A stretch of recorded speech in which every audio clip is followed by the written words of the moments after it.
Kan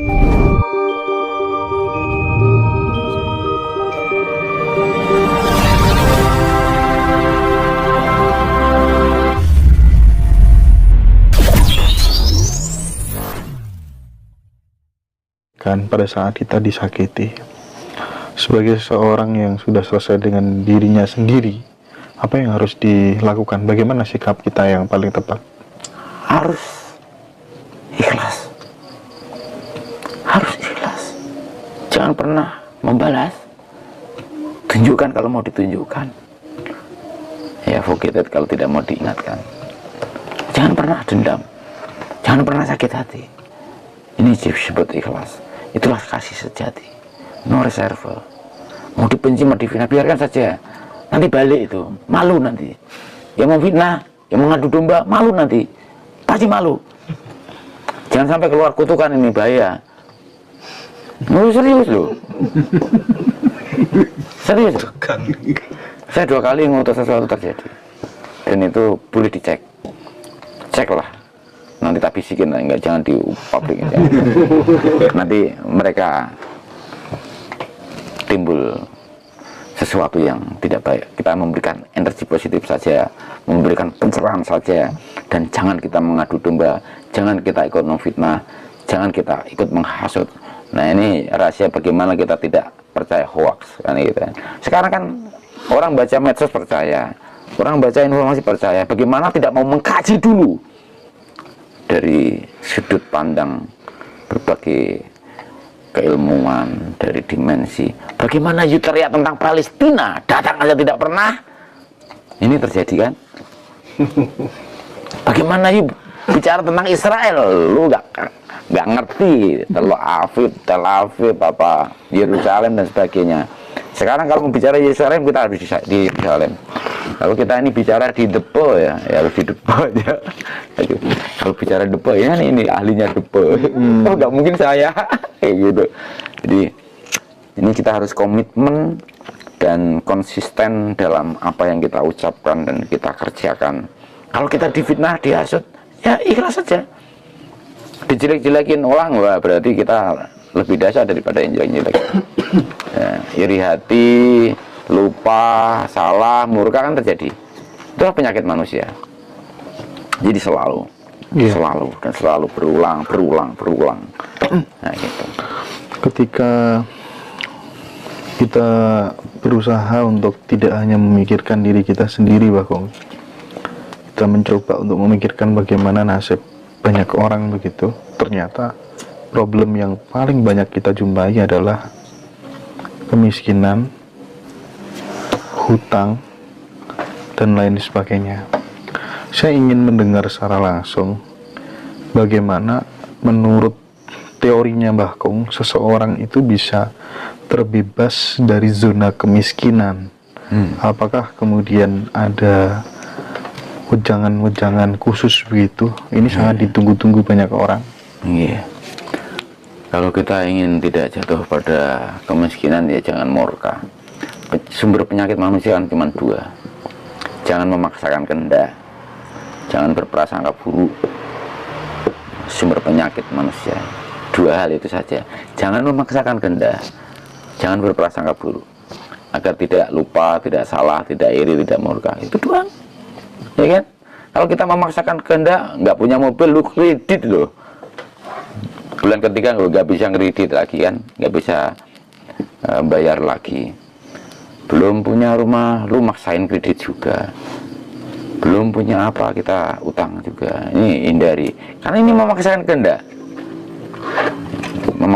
Jangan memaksakan kehendak, jangan berprasangka buruk, maka kita akan sejahtera, bebas dari aneka kemiskinan lahir dan batin. Apa yang disampaikan Mbah Kong itu kan langkah-langkah yang bersifat preventif. Bagaimana kalau kemudian seseorang yang sudah berada pada zona itu, terus kemudian dia ingin segera keluar, langkahnya seperti apa supaya bisa keluar dari zona kemiskinan itu? Kiblatnya mudah kan, kita punya ponokawan itu tadi. Kita ikhlas menapa, punya master plan yang baik, tetap rukun dengan siapapun, sopun jagong sharingin. Jangan sugih aku punya utang mbok bayarin pasti kan gitu. Oh iyalah. Ya kan? Ini jadi ponokawan pegang aja. Ya, ponokawan ini dipegang. Oh ini contohnya jelas sekali kok. Momong Pendowo Limo. Momong Pendowo Limo. Pancadriamu dimong. Pancadria itu apa coba kau? Ini mata kita, hidung kita, mulut kita, kuping kita, rasa kita. Kan pancadria. Oh. Pendowo Limo itu kan. Jadi ngemong kang limo itu tadi. Hawa Songo itu tadi dimong dengan ponokawan. Weruh kang papat. Supaya kita tidak angkara murka, supaya tidak kita mengumbar Hawa Songo, maka harus weruh kang papat itu tadi. Maka kita bisa mengendalikan diri, memiliki self control itu tadi. Itu harus saya ulang lagi kan. Harus ikhlas tadi, harus punya master plan, harus rukun, harus selalu silaturahmi, kan? Ini kembali ke sana. Jadi sudah jelas ya, aplikasinya jelas sekali. Sebagian orang yang hidupnya sudah maju,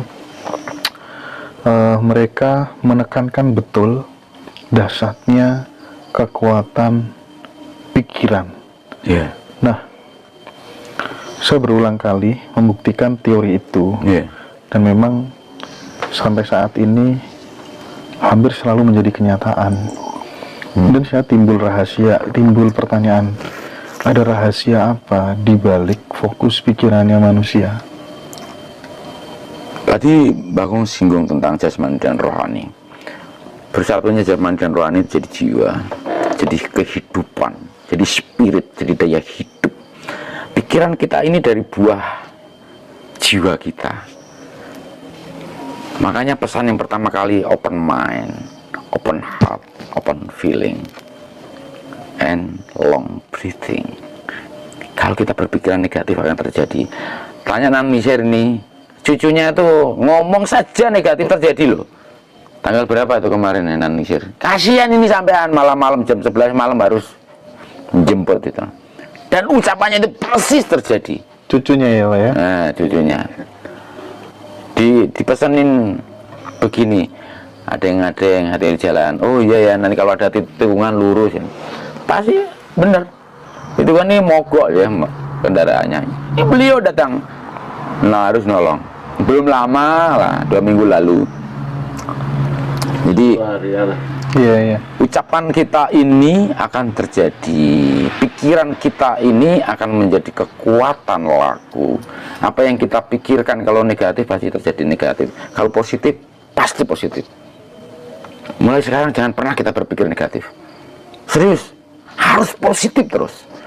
Makanya ada kan positive thinking. Positive thinking dalam apapun.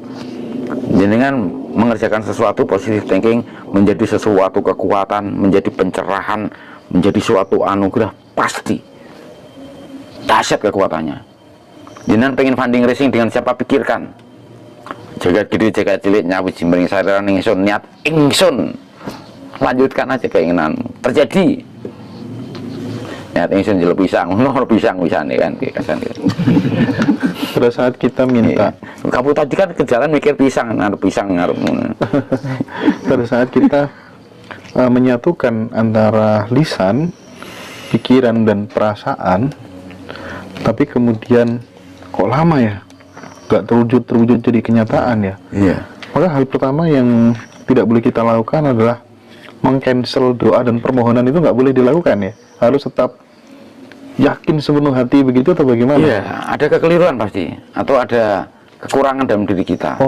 Ada syarat yang mungkin kita tidak penuhi. Atau jangan-jangan permintaan itu permintaan yang nggak bagus buat kita gitu? Iya, nggak pas. Jadi application of life-nya nggak tepat. Iya serius. Kamu saat ini minta helikopter, kamu nggak punya lapangan helikopter, nggak punya bensol, nggak punya apapun. Jadi kita berpikirlah apa yang kita perlukan. Terjadi realistis lah terhadap permintaan itu. Jadi kadang-kadang sekalipun itu illogical, kalau bermanfaat itu terjadi. Serius. Kalau bermanfaat, ya illogical itu pasti terjadi. Bagong kalau nanganin orang kerasukan misalnya, kalau orang-orang kan hibur nanganin, Bagong cukup saya lihat aja. Saya memanfaatkan bahasa rohani, memanfaatkan spirit of life, memanfaatkan directing. Kalau negatif jangan hadir di sini, ya kan? Jangan pernah mengganggu saudara saya. Ngobrol sama saya saja. Serius. Oke, sekarang saya masuk ke keajaiban Tuhan, Bagong. Iya. Ketika bersinggungan dengan orang-orang yang membutuhkan pertolongan, ya kan? Misalnya entah dia sakit atau ada problem lain begitu. Iya. Saya pengen Bagong bercerita tentang keajaiban Tuhan ketika melakukan aktivitas seperti itu. Tujuannya lain dan tak bukan untuk pamer dan lain sebagainya, tapi paling enggak orang itu terinspirasi. Oh, kalau kita memang benar-benar bisa menerapkan rumus hidup yang disampaikan Bagong itu ternyata bisa seperti ini loh. Itu kan mampu mendorong dan menggerakkan nurani seseorang untuk berubah jadi lebih baik. Monggo Bagong. Iya. Kalau kita melakukan sesuatu untuk kesombongan, langsung loss. Beliau cabut dari kekuatan kita. Tapi kalau kita tulus, berserah sebagai jembatannya, ya dan amin. Serius. Jadi jangan pernah kita ragu-ragu. Kalau memang minta tolong pada Bagong, percayalah. Dan kita sendiri yang dimintain tolong pasti bisa melakukan yang luar biasa. Yeah. Banyak hal lah. Banyak hal. Kalau saya ceritakan saya takutin kesombongan. Iya. Jadi saya tidak mau menceritakan. Iya, paham.